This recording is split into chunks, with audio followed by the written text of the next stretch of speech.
I feel like I'm I know. naked without a podium. No, you're good. Sorta. Shouldn't say that to two rabbis. Hello? Yeah.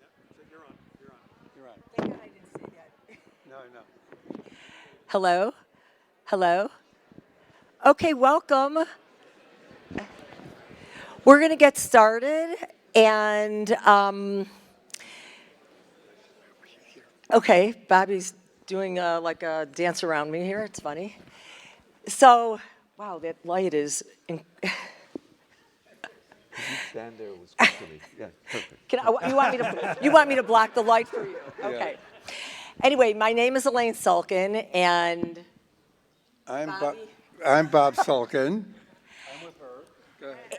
we are totally honored to be here representing the Shalom Hartman Institute as board members, along with Jackie Bailey. Where are you? Yay!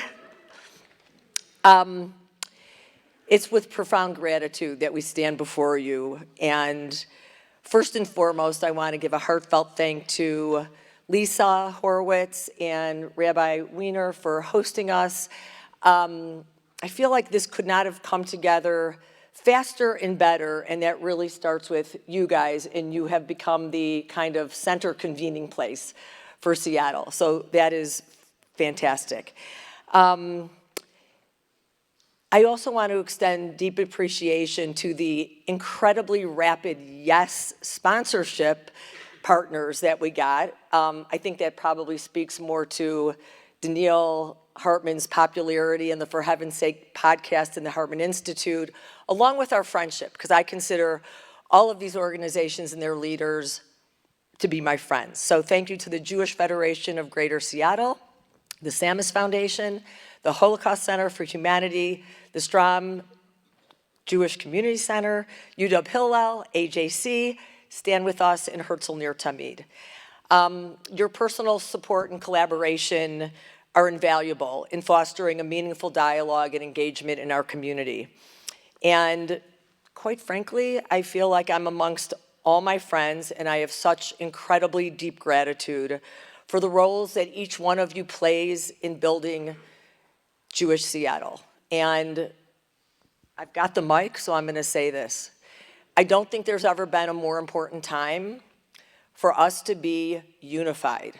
And I mean that deeply. It's not just what happened on October 7th and then the 8th, and I know that's going to wane, but I urge you in every capacity that you advocate or you talk and you use your words to do it with the sake of unity and community in mind, because it's something that we desperately need. A special acknowledgement goes out to the generous Hartman donors and members of our Giving Society. Your steadfast commitment enables us to advance our mission, equipping community leaders and knowledge, the confidence to navigate the ever-growing complex landscape of Jewish life in North America.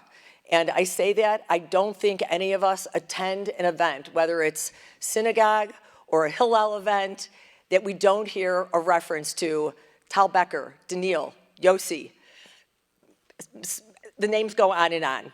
So with that, we're eagerly anticipating the night, and I will turn it over to Mr. Sulkin. Who will be a little bit shorter. And I mean that as a compliment because I can't do what she does. Daniil Hartman is the president of the Shalom Hartman Institute, which is the leading center for Jewish thought in the world. And that is just true. He has a PhD in Jewish philosophy, a master's in religion, a master's in political science, and he's an ordained rabbi. But more importantly, and I say this from the bottom of my heart, Daniil, he loves the Jewish people and he loves Judaism. And every day, and I know this, and Elaine knows this, he thinks about how Judaism can and should address the moral questions of the day. And that's at the center of the Hartman Institute. And he doesn't just think about it, he actually does something about it. So as Elaine pointed out, when Israel's accused of genocide, who's at The Hague making the argument? Tal Becker, a scholar at the Hartman Institute. When children in Israel were not learning faith-based Jewish education, who got a program written for 100,000 Jewish students in Israel every year? Rabbi Hartman. When there wasn't a Jewish Orthodox school, high school for girls, who started one? Rabbi Hartman. And so the list goes on. And in fact, he just wrote a book, which I've started to read, Who Are the Jews and Who Can We Become, which is awesome. I just started it. It's available afterwards. And with that, Elaine and I have the profound honor of introducing our friend and Rabbi Rabbi Hartman. And Rabbi Wiener, I want to thank you again for all your great work in doing this. Thank you so much. Thank you. One logistical thing. Can we turn the light down one notch? I'm gonna need retinal surgery after this.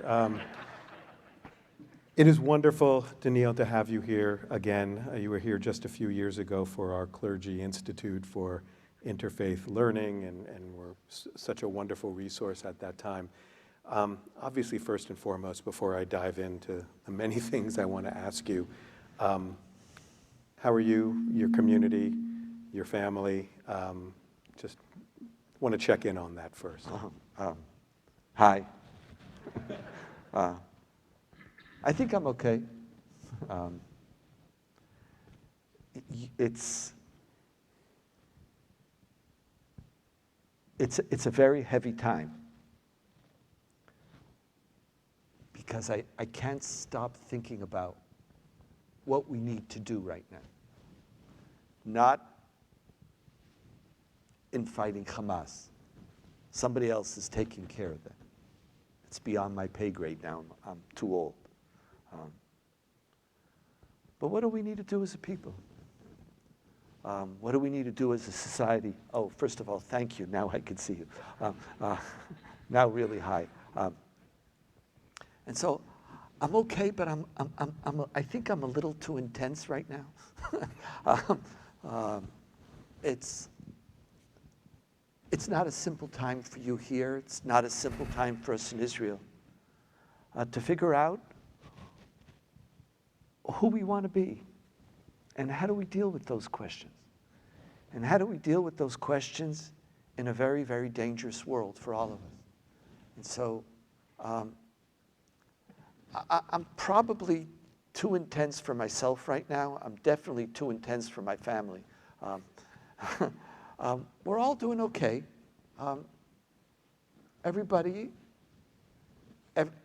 We're not broken. Everybody's wounded. It's important. Israel's not broken. It's not. We're strong. Israel's strong. Israel's functioning. It's not broken. It's wounded. It's hurt. And it's about living in the midst of that for all of us, and whether it's us and our families or, our kids, all having to adjust to different things, to fears. And, Jerusalem is relatively safe for certain things. And so it's, I think I'm okay. I think when in Israel, I told people, there's this whole ritual when you ask somebody how they're doing in Israel, like they can't answer you. So they say, it's like, well, separate from everything else. So I now came up with, when you ask somebody, how are you doing? You mean in the last hour? It's like don't give me, it's like. We're doing the same thing here. You have to find some way to skip the qualification. You see, I'm just talking in the next hour. So, I had a real nice evening. And the last hour. I'm okay. Good.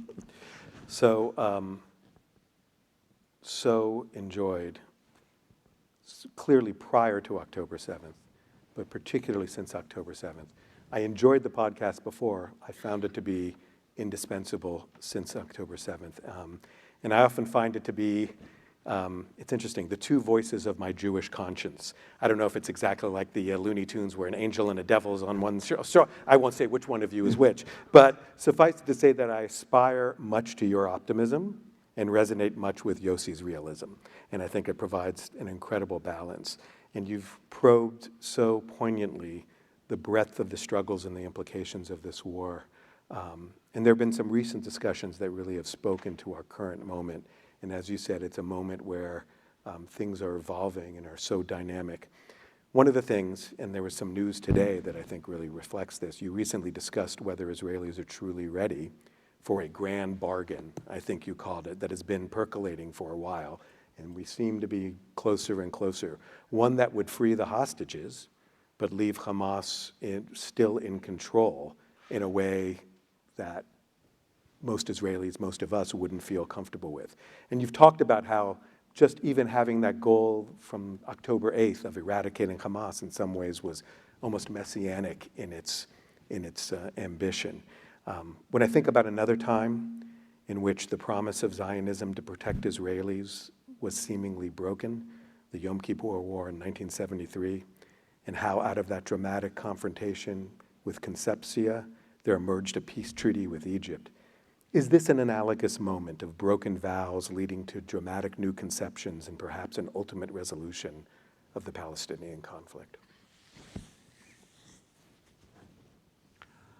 I so much hope that it can be. But how it's going to move forward is very difficult right now to identify. At the end of the day, the Yom Kippur War led to a new direction because of one man, Sadat. If he didn't come to Jerusalem, we would be in the same place. Begin's not going to Cairo. Begin wasn't going. Now, he needed a Begin, but it was Sadat who changed the agenda. There is no Sadat. And Saudi Arabia is not a Sadat. And the United States is not a Sadat. And much of the conversation around a two-state solution resolving the Palestinian conflict in the world is not, I believe, a result of an enlightenment and increased concern for Palestinian rights.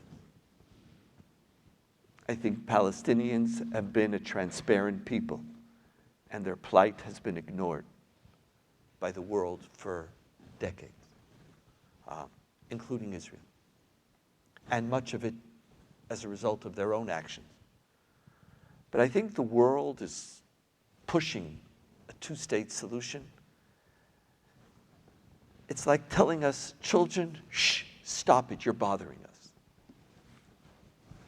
It's like we could ignore the Palestinians, but now when the Palestinians are the spear of an Iranian coalition, they can't be ignored anymore.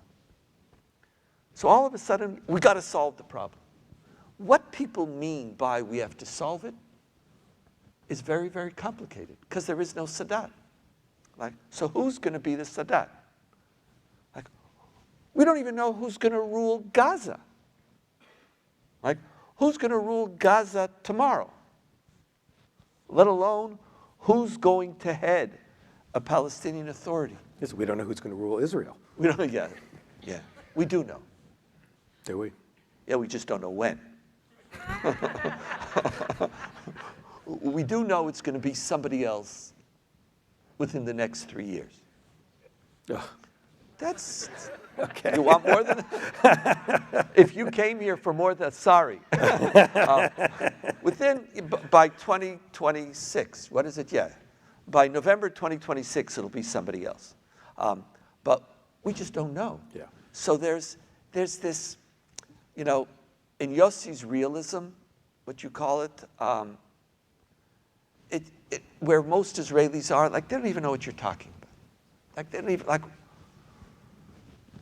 the reality is the only political force that Palestinians identify and declare any support for. That doesn't mean they support October 7th, is Hamas. Yeah.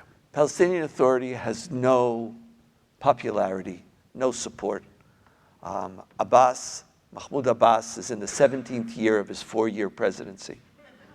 Truly. Yeah. He can't have elections. He can't. And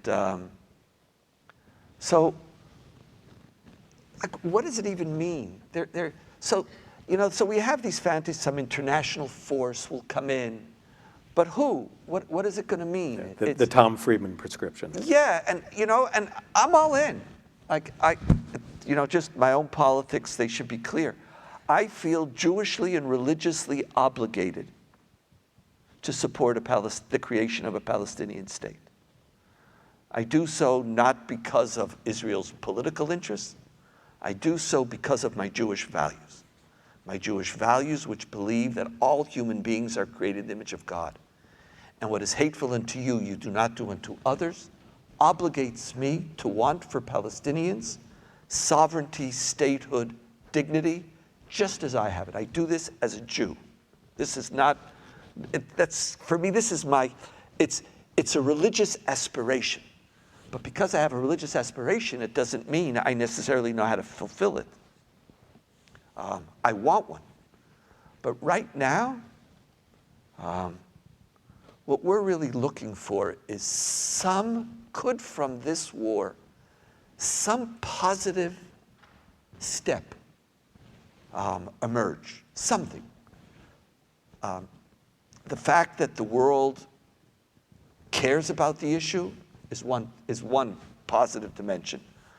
But the minute the world pushes for an actual solution to something that has no possibility on the ground and basically is leaving to Israelis and Palestinians to live with an impossible reality that you want to fix from some place, it's just going to leave us more alienated. So what's going to be, I spoke about it in the podcast. I love the idea of a tipping point, that things could progress, but it's not linear. At some point, it goes really quick. Like, will there be a point where Palestinians demand a different leadership? Is the next stage going to be we have to find a pro-West dictator for the Palestinians? Because that's more or less what Saudi Arabia. We think Saudi Arabia wants democracy. They're not interested. They want to. Who's the dictator that we could fund, that could create and solidify a Sunni coalition in which the Jews are part of the Sunnis against the Shiites? Could something emerge? I'm hoping. Something is shifting, but how? Nobody knows right now what the next step is. We know what the next steps shouldn't be, and Israel is now putting forth some of the steps that shouldn't be, or some of the politicians and some of the policies. But the goal of aspirations is to hold on to them, because you never know when there's going to be an opportunity that you could take advantage of. What about in the short term? We just saw today that Israeli intelligence said that 32 of the hostages are dead, and that they probably were killed on October 7th, although who knows exactly what happened. This grand bargain, releasing the hostages, obviously seems to have become a priority, certainly in the society, if not in the government. The question is, can they live with a Hamas that is not completely eradicated or out of power? That's the biggest challenge for Israelis right now, is to come to terms with the fact that what we went to war in order to achieve, we're not going to achieve. How you come to terms with that? And it's very hard. Because the goal of destroying Hamas wasn't a political aspiration. It's an existential need. It's just an existential need. And now how do you readjust to the fact that it looks like you're not going to destroy Hamas? It looks like Hezbollah is not going to cease to threaten Israel and certainly the settlements in the north. So the process of readjusting from the certainty of October 8th to the reality of February 6th is very difficult, and it requires what would make it easier is a leadership, a political leadership which speaks straight, which helps you. And we have the opposite, in my estimation. We have a political leadership which is not speaking to us honestly. But unfortunately, a lot of people like to be lied to.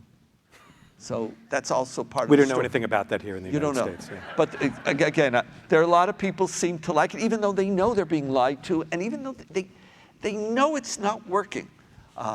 So there are some politicians who are starting to speak. One of the interesting things that will happen is that part of what we've learned over the last year before October 7th is that there is a very powerful civil leadership in Israel. And what role civil society will play in articulating some of the issues that we need to talk about. So the grand deal is this end of the conflict. We don't even know how to finish the war in Gaza right now. Tomorrow in the morning at 8 o'clock, I'm going to be taping my next podcast with Yossi on the hostage dilemma. And it encapsulates the whole issue that we're facing. We know we want them to come home, and we know that the only deal that will bring them home will be a deal that will be harmful to Israel. And within that context, what do you do? So you want more than that? That's not what we deserve. But right now, if you want them home, the deal is going to be bad for Israel. So how do you think that through? But that's like, it's this, you have this fantasy of this grand resolution, and now you're going to have to come to terms with reality, with compromise. I'll say Avishai Margalit wrote a whole book about terrible compromises. About terrible compromises, yes. Like dirty compromises. Dirty compromises, exactly. Yes, there's which dirty compromise are we going to choose? And paradoxically, our tradition actually loves compromises. The Jewish, or the majority opinion within the Jewish tradition, you can never say the Jewish tradition, the majority position in the Jewish tradition sees compromise as preferable. Pshara. As pshara, as preferable to winning. And actually says that truth, when it's combined with peace, is compromise. And so we have our certainties and how we navigate and accept really, really painful compromises. Like, do we agree to let somebody who massacred children on October 7th, do we agree to let them out in return for hostages? Sleep on that one, because it's going to come to it. Well, Sinwar himself was... Sinwar, forget Sinwar. We're also fantasizing that somehow, maybe, we might get lucky and kill him. Some people, No, but he's out there because of Shalit, the Shalit trade. Of the Shalit. Exactly. So, it's going to be. Yeah. So, now imagine, what is it? You have to understand, and you understand this. I know you do. These aren't hostages. They're our family. It's not Israeli hostages. It's not a national term. It's family who claim you completely. And what are your lines? And since October 8th, we said don't worry, there's no compromise. We're going to win, and we're going to get the hostages free. And over the next couple of days, we're going to have to decide. And Hamas might let us off the hook by demanding a complete ceasefire, which Israel won't agree to. So this is some, it goes back to your first question. This is some of what Israelis are all struggling with. Yeah. Some are articulating it more, some articulating it differently. The families are articulating it in different voices. But everybody, there's nobody in Israel who isn't thinking about this most of the day. So yet, thank you. So yet another moral struggle. You, I think last week with Yossi, talked about the ICJ Hague, or as they say, Hague, Hague resolution, and one that can both seem indicting of Israel, just the fact that it was elevated to be there, as Yossi contends, or it can be seen as an affirmation of Israel's continued prosecution of the war, the fact that it wasn't deemed genocide, but rather there was a warning about genocide. You discussed in that podcast specifically something that's on so many of our minds, and that is the distinction between a just war and a war that's fought justly. Can you share a little bit about the difference between the two and how the Hague verdict perhaps brought this more into the consciousness of Israelis and whether Israelis are open to acting on this distinction? Thank you. A just war is defined as a war of self-defense.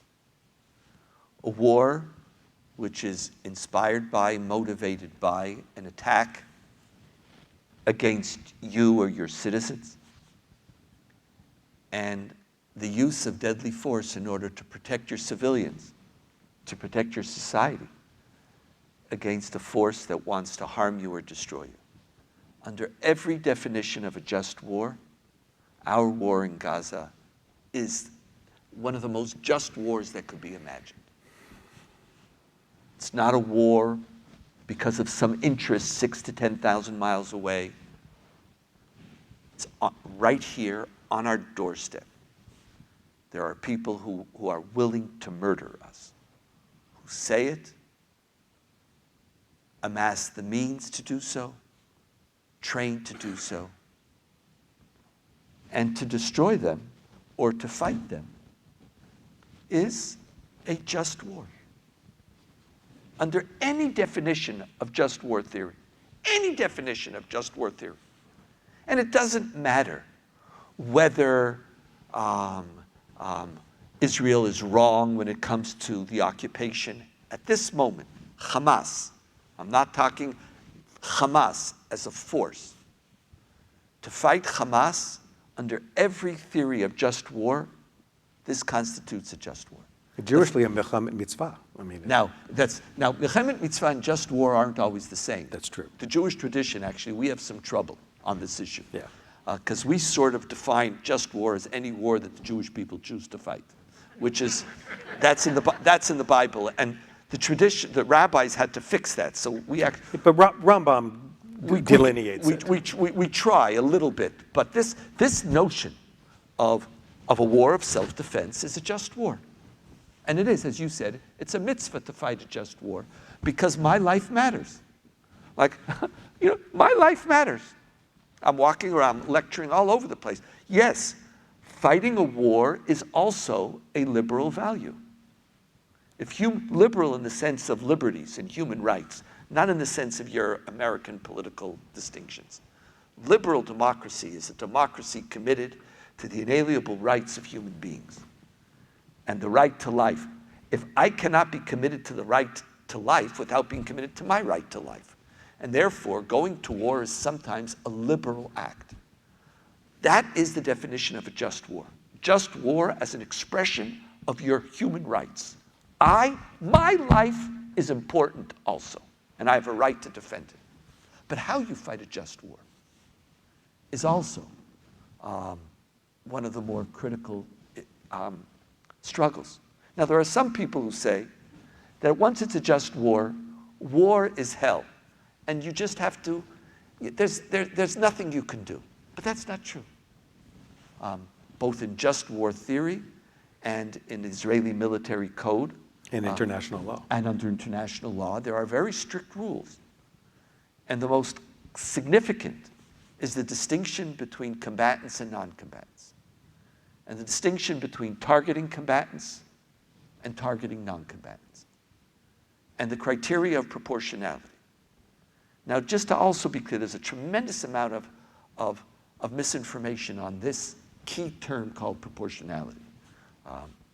Proportionality does not mean that if Hamas killed 1,200 Israelis, we could kill 1,200 Gazans. The condition of proportionality is you're allowed to use your force in defense to pursue an objective, to recognize that in doing so, there might be civilian casualties, but you have to ask, in the action that you're taking, not the total war, piece by piece, is what you're doing now, is the benefit to your security proportionate to the destruction and havoc that you are generating? So, for example, if we now discover that Sinwar is hiding in an apartment and his I don't know how many children he has, 5 or 6 children, and how many are there, are you morally allowed to justify, to bomb, and to accept the civilian casualties? Is it proportionate? The answer would be yes, it's proportionate. Because given him and his significance and the potential to bring the war to an end, the presence of civilian casualties in this case is proportionate and is still part of fighting a just war justly. If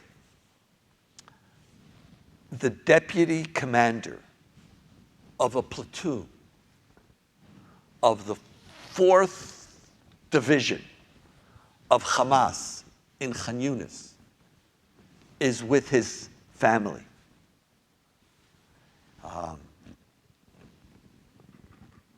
that killing his family would be disproportionate. One of the debates,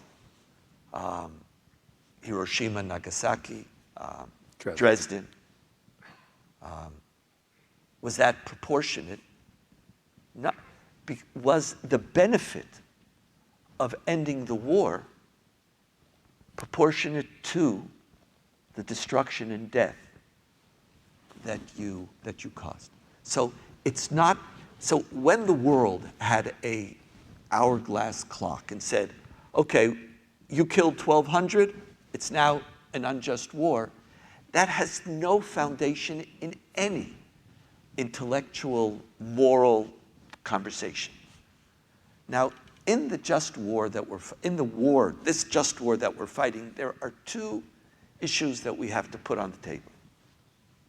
One is, how do we fight the war in a way that minimizes Gazan civilian casualties? That's one issue. The second issue is, what are our responsibilities to Gazans outside of the direct military operations that we are conducting? They're 2 separate questions. Now, for the first question, there's serious debate. It's not an easy question. It's not simple. How much infrastructure damage could you cause in pursuit of your aims? Some of the arguments about genocide we grew up thinking that genocide has to do with the destruction of a people. It turns out that the international definition of genocide is more complicated, and it includes also the destruction of the inability of a society to function and to live, including infrastructure damage, is part of. How much infrastructure damage could you inflict to protect your soldiers? What happens when every single house, there is no such thing as a civilian target. What happens when every single house has been turned into a military installation? I don't believe the world has ever encountered a battlefield similar to Gaza. I don't think we ever have. Where literally every single house is booby-trapped, every single house has an entrance to a tunnel, or every other house. So these distinctions between what is civilian and not civilian in the pursuit of Hamas is one issue. And I have been very careful myself to not be an armchair critic. How you conduct the battle day in and day out is very, very hard. Has Israel made mistakes? Absolutely. We know that. We know that. Were some of those mistakes intentional? Yes. That will also happen. Always happens. There isn't always the foresight. And in the aftermath of October 7th,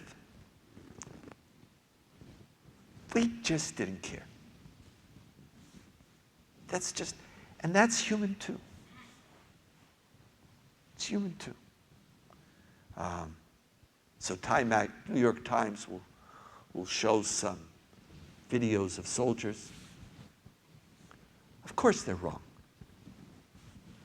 But you can function in that environment without activating some of the animal within you, or maybe the other side of at least the Yetzer Hara. The Yetzer Hara with it. It's just part of it. You can't. Anyone who is in war knows that happens. So if what they did is they did some graffiti, like, okay, but things will happen. So that is very, very hard to even conceptually micromanage right now. What is the amount of force that it is legitimate to use in the pursuit of Hamas? I think about it all the time, and I am very reticent to micromanage that. That the particular nature of this battlefield and the dangers that our soldiers face and the utilization of all civilian space. You know, in international law, hospitals have a unique status in war. They don't have a unique status. Mosques don't have a unique, nothing has a unique status. So that's one issue. But there is a second issue, and when we don't divide them, then we're not fighting this just war the way we should be fighting. There are 2 million civilians in Gaza. How many of them are pro-Hamas? Just doesn't matter. The fact that somebody is pro your enemy doesn't turn them into a combatant. Under just war theory, it just doesn't. It doesn't. Civilians at the moment of attack, if it's proportionate, that's part of war. Civilians, unfortunately, will die. But once you're not in attack, now there are just civilians here. We have moral responsibilities to them. You can't starve them. You can't use them as a tool to release your hostages, as much as you might want to. By the way, it won't help anyway, because Hamas doesn't care if Gazans die. They even said so very clearly. We're giving you an opportunity to die for the Palestinian cause. You should be honored. But there are 2 million civilians in Gaza, who many of them voted for Hamas, even though what does it even mean to be pro-Hamas as a Gazan is something worthwhile exploring, just thinking about. But they're there. And 50 to 70% of the houses have been damaged or destroyed.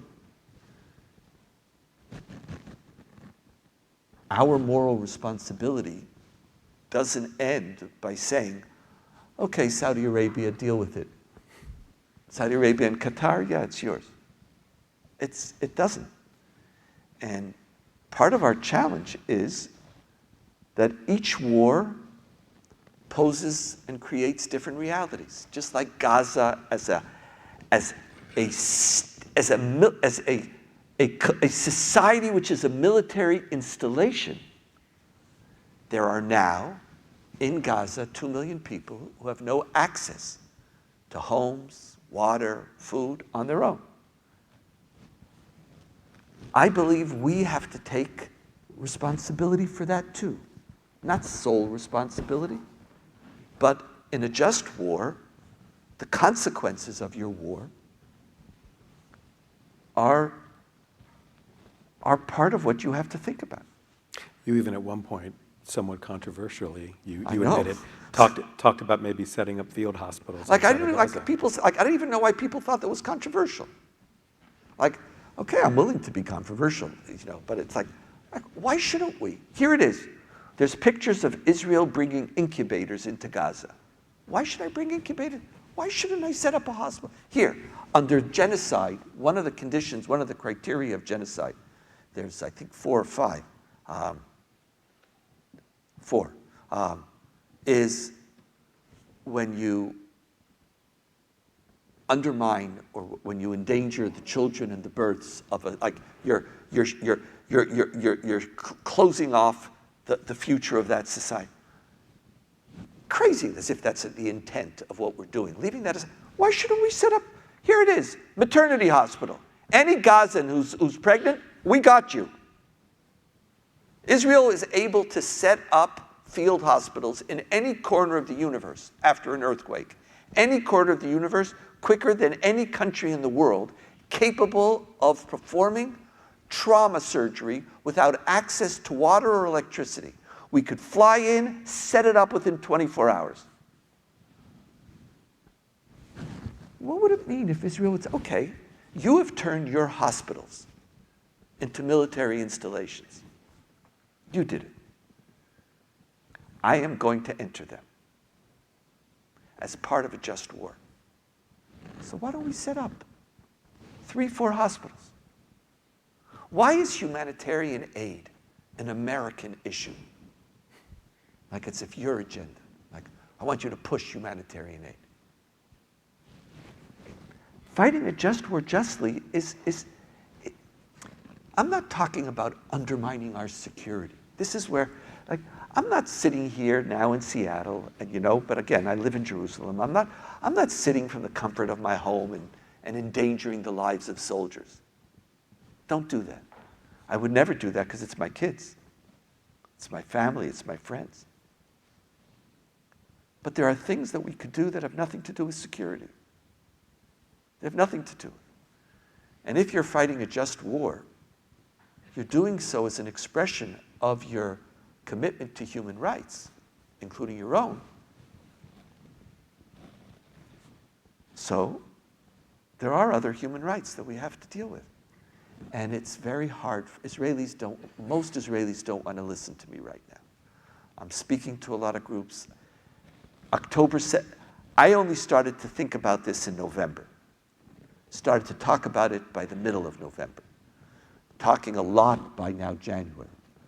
And it's a process for Israelis to be willing to listen to me.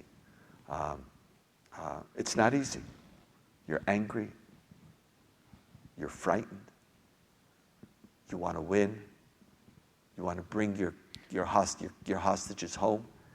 And you're willing to do anything. But fighting a just war justly says you can't do anything. You can't do everything. There are limits.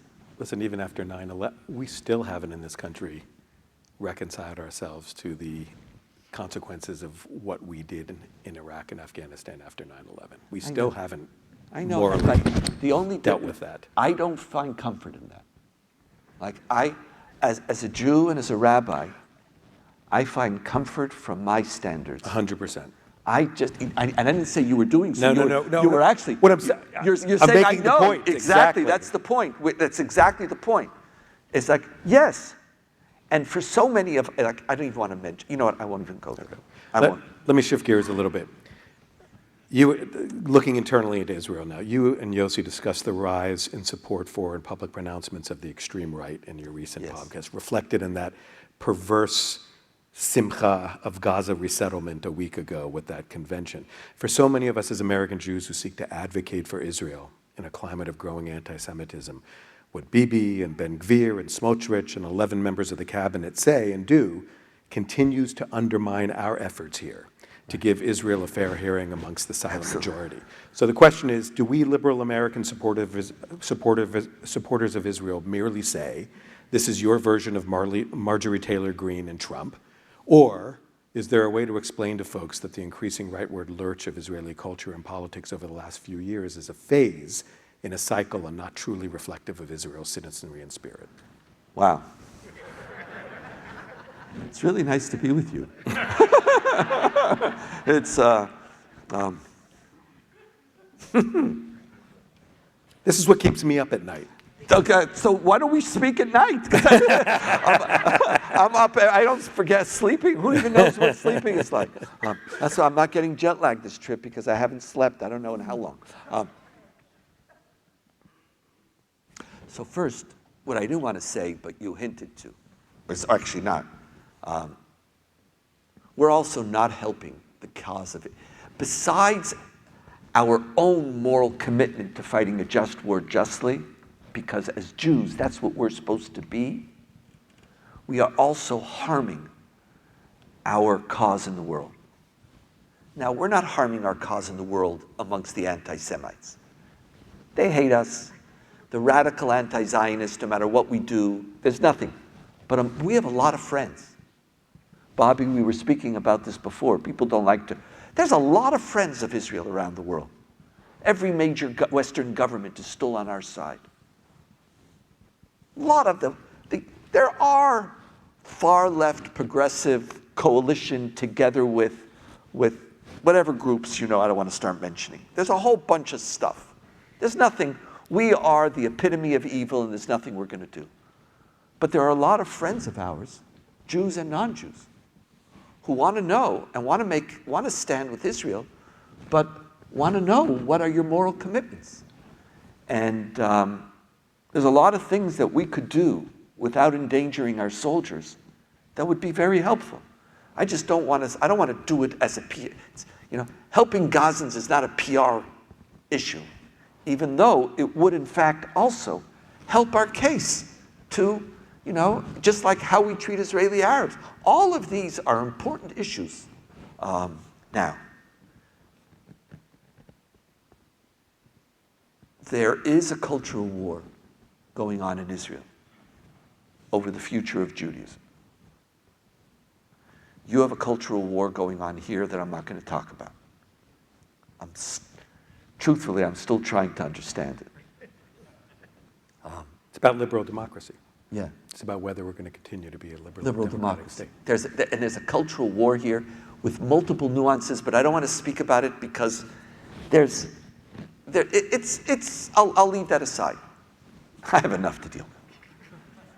But there is a cultural war in Israel going on as to the future of Judaism, the role of Judaism, what it stands for, and what role it's going to play in the state of Israel. And there are forces. They're not marginal forces. And They're dominant in the government. And they're not patently insane. Like some of the people here. They don't talk about Jewish space lasers on the Knesset? I don't they all like They probably wish they were Jewish space lasers. Smotrich and Ben-Gvir agree that there's global warming. There's certain things, it's like they're not insane. I really don't want to talk about your politics. No, but they're messianic.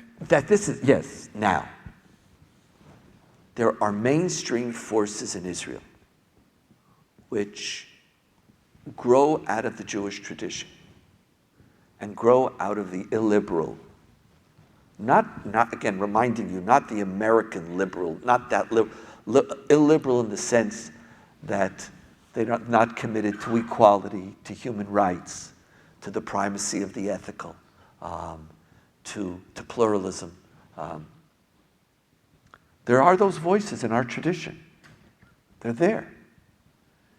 And these people read them. And they've built political theory and policies on the basis of them. And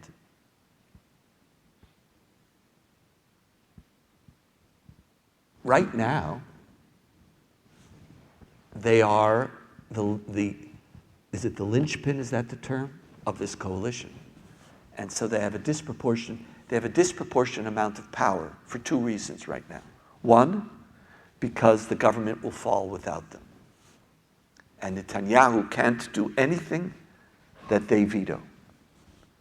But the second reason why they have a lot of power, and this is a deeper cultural challenge that we face, and it's in many ways the mission of my life and the mission of the Hartman Institute in Israel. They are presenting right now a clear vision for the future in a time when Israelis don't see a way out. And so it's very enticing to say to people, yeah, let's build settlements in Gaza. If we do that, we won. If we do that, we're back in 2005.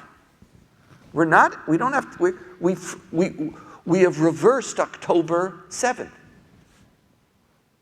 And they're standing up and saying, yes, Jewish pride, Jewish rights, Jewish land, Jewish dignity. And 38% say, oh, that sounds like a good idea. So they don't have 38%.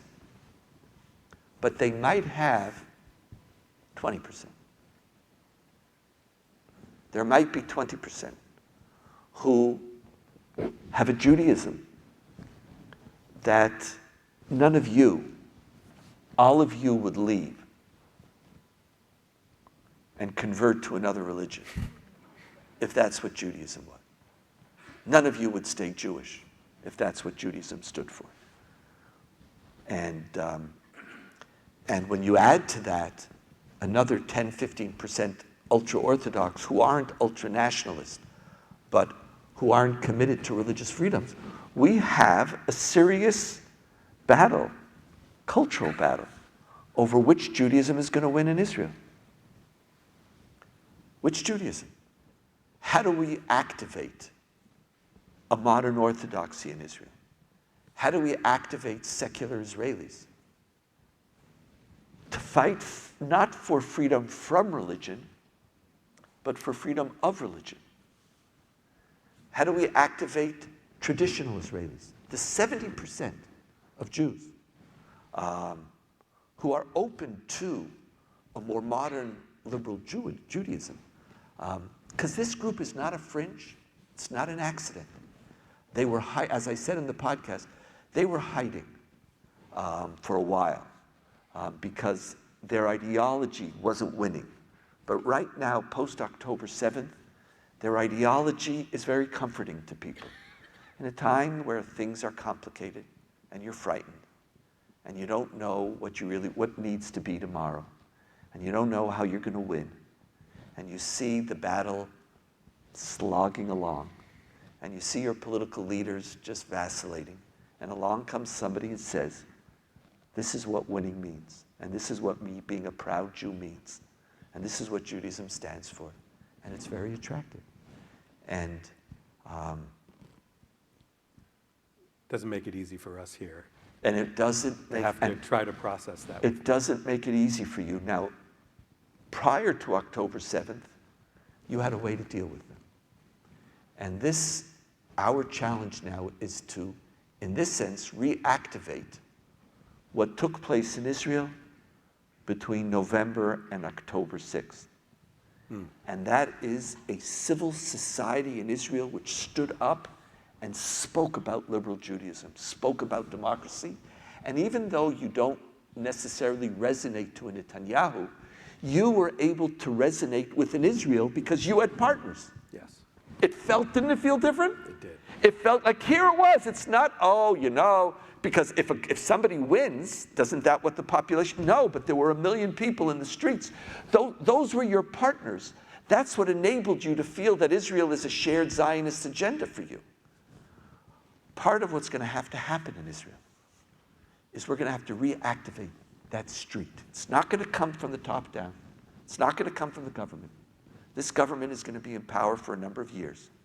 And Ben-Gvir and Smotrich, unless something happens to make Smotrich feel that it's in his best interest to leave right now, or Ben-Gvir, excuse me, they're not going to leave and Netanyahu's not going to resign. But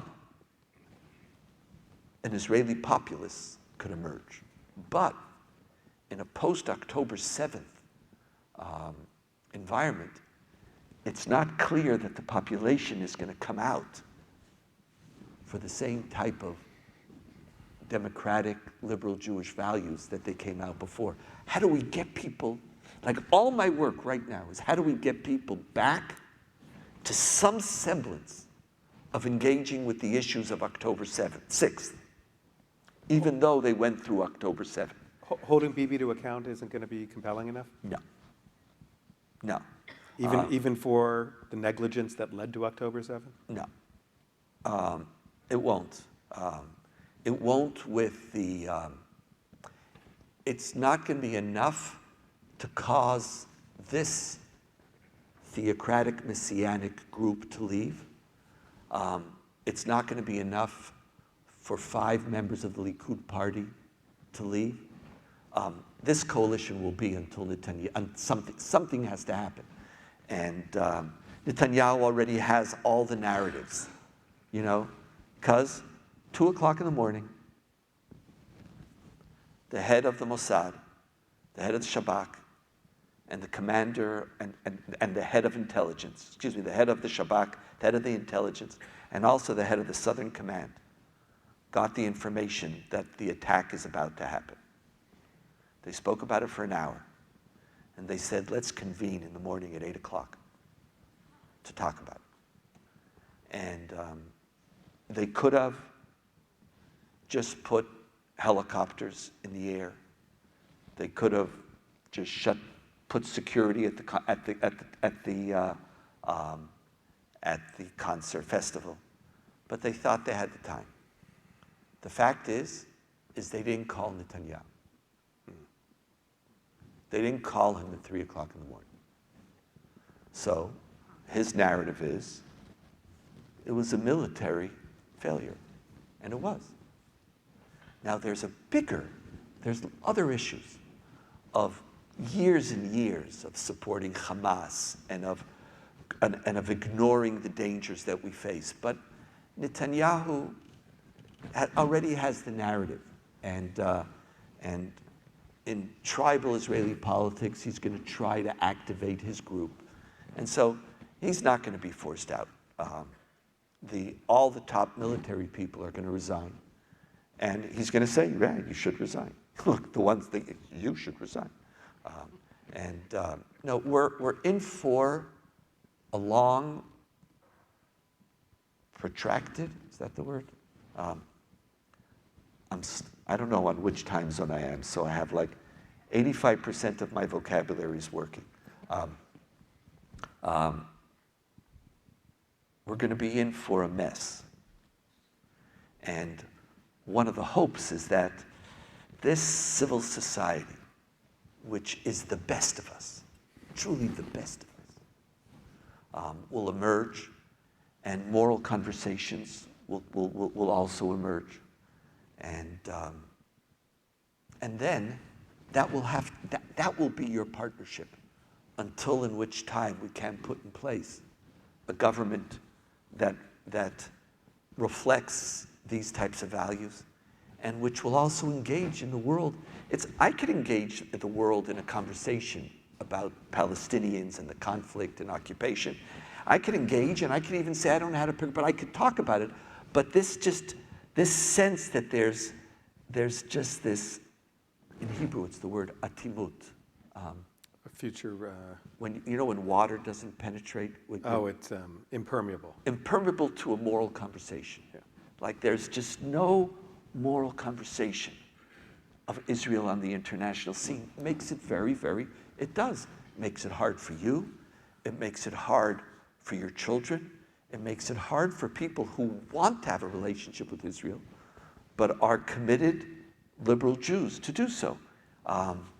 So if we activating parts of Israeli society, at least in the short run, is the most immediate solution or remedy. So we have, as Yossi says all the time, we have a significant role and responsibility to stand up and to articulate that And to to Israeli articulate society. that. Yes, you do.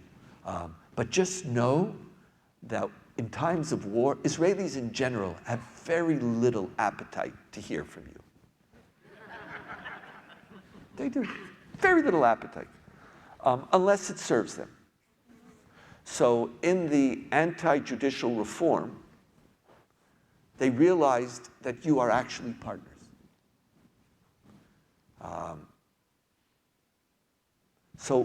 But they're not interested, they have very little appetite for your moral criticism, much to their detriment, because you have things to say. You have things to say. So just post-war, go slow, because you're talking to a wounded society, and 10,000 miles.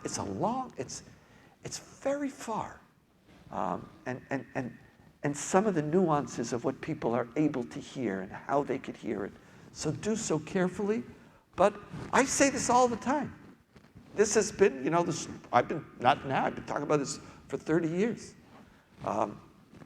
Israel's yours too. Israel is yours also.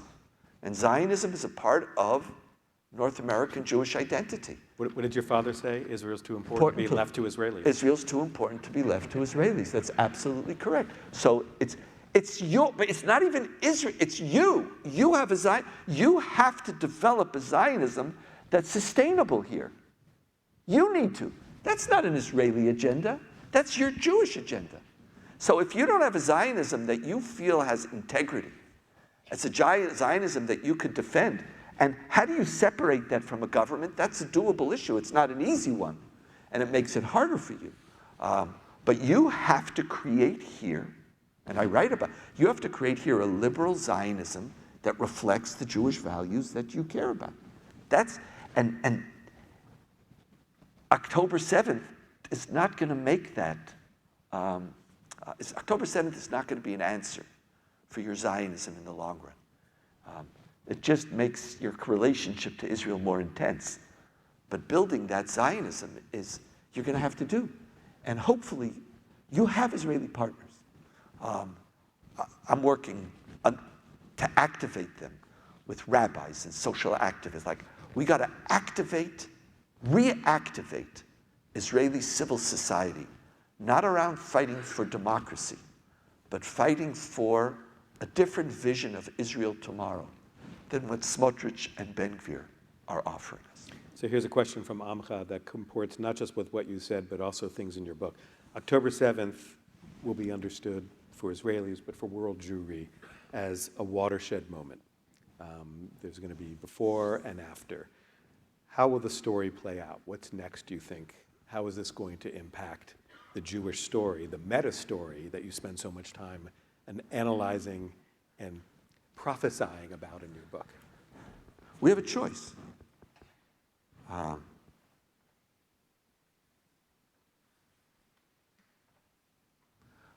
Are we going to embrace tragedy and suffering as the defining feature of being Jewish and being an Israeli? Or are we going to define our moral obligations and aspirations? What we do as a result of October 7th is going to be critical.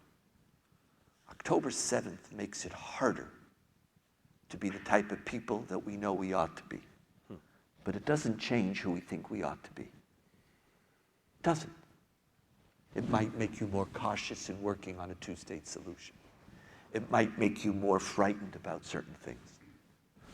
Me, since October 7th, some of you know this, I've had a gun since 1977. It's been in a safe most of the time. Since October 7th, I wear it all the time. I feel I have to. I feel in danger.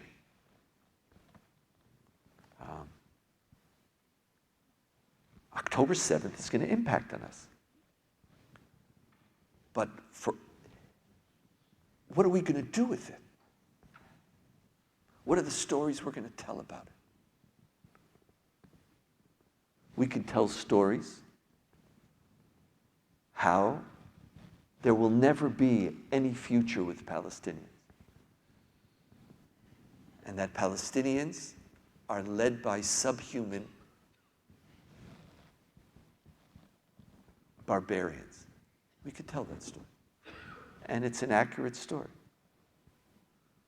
We could also tell the story that is our enemy, but that's not us.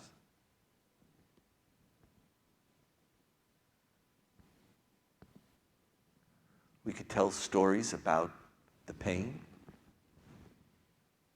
the trauma, and we could tell stories about the heroism and the love and the decency that emerged post-October 7th. See, what story we choose to tell. You know, I write about the fact that we are the sum of the stories we tell ourselves about ourselves. What story we're going to choose to tell is not dictated by reality. It's shaped by reality, but it's not dictated by it. It's in our hands. October 7th is a watershed event, but it didn't change the type of Israel I want to build. It just makes it harder. But sometimes when you recommit to something when it's harder, it's even more meaningful. It's to stand up and to say yes. That post-October 7th, I've been working now for a number of years. 20% of my work in Israel is now on building shared society with 20% of Israelis who aren't Jews. A group of people who we haven't seen and who have been left behind partially, who want to be Israeli, don't pose a security risk. How do we build a Zionism with an Israeli identity which embraces both Jews and Israeli Arab Palestinians? A Jewish state which is also a state of all of its citizens. Post-October 7th, we could say, oh, they're dangerous. Or post-October 7th, we can point to the Bedouins who were kidnapped and suffered. We could say we're one. Is October 7th a beginning of a new Israeli story? Or is it a story of Jews against Arabs? What story are we going to tell? And if we emerge, when we say, yes, we have barbaric enemies, but maybe not everybody is barbaric. Distinguishing between combatants and non-combatants. Every one of these issues. You know, the Chief of Staff of the Army, after the 3 hostages were killed by soldiers who thought that they were Hamas terrorists, he got up in the middle of the war and he said, this is not what we do. This is not the way a Jewish army fights. He said, we don't shoot people who are surrendering and waving white flags. He said, we don't even kill Hamas terrorists who are surrendering. In the middle of the war, he said that. So what are we going to tell?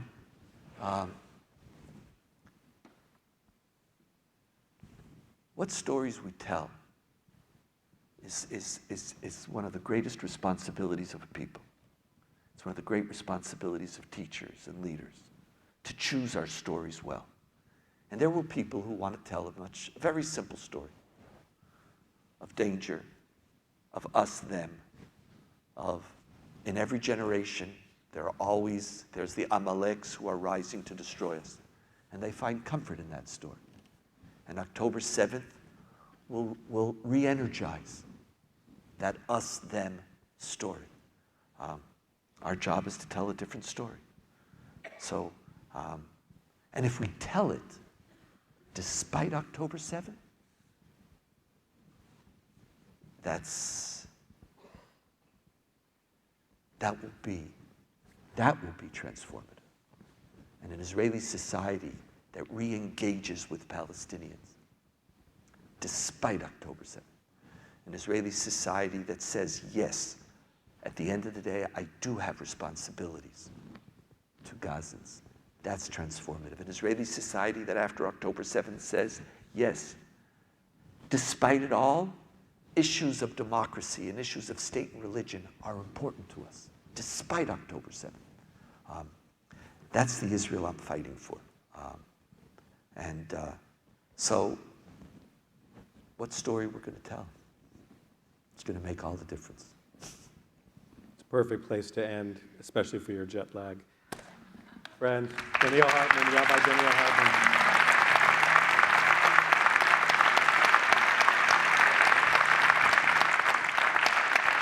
Thank you.